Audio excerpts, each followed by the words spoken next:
মুসলমান ভাইরা ভাই, আপনারা আমার মন কেন বয় না জানেননি? মন না বওয়ার কারণ ইমাম সাহেব চা কয় কুত্তার মতন খাবে তাই কি এলা কথা কয় না দিলা মানে না সুবহান রাব্বিল আলা এটাও জানে না, মন কই না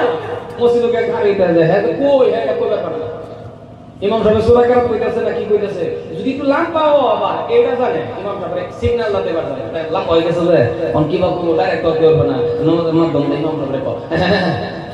হুজুর লাম হয়ে গেছে গভর্নমেন্ট দিন পার্টি করে লাগে ঈশার নামাজ পড়াইতাছে ইমাম সাহেব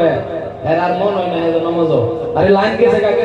গা তুমি তো নামাজ পড়তাছো লাইন যাকবা সেটা মনে হেডা হগা তুমি না নামাজও তোমার মনটা যদি নামাজে থাকো লাইন যায় কি করে করো ইমামের পিছনে নামাজ পড়তাছো নামাজ তো নামাজ মসজিদের মধ্যে তুমি খারাপ হইছো জান্নাত টুকরা এর মনও নাই লাইন গেছে গা আন্দার হয়ে গেছে যে নামাজও কই হইছে হ্যাঁ বলে লগদা আরেকটা কই নামাজের কথা কও এটা কো বাড়ি বসে আসলে মনই নাই নামাজ। আর যদি নামাজের মন থাকতো তাহলে ইমাম সাহেব যখন পড়তেছে আলহামদুলিল্লাহি রাব্বিল আলামিন কানটা তলে লাগায় রাখছুন মালিক ইয়াউমিদ্দিন এর পরে এটা তো আমি জানতাছুন হরফে আন্নার আমার আমলনামার মধ্যে 10টা করে নেকি আল্লাহ দান করে দিয়েছে। আরো জোরে বলুন সুবহানাল্লাহ।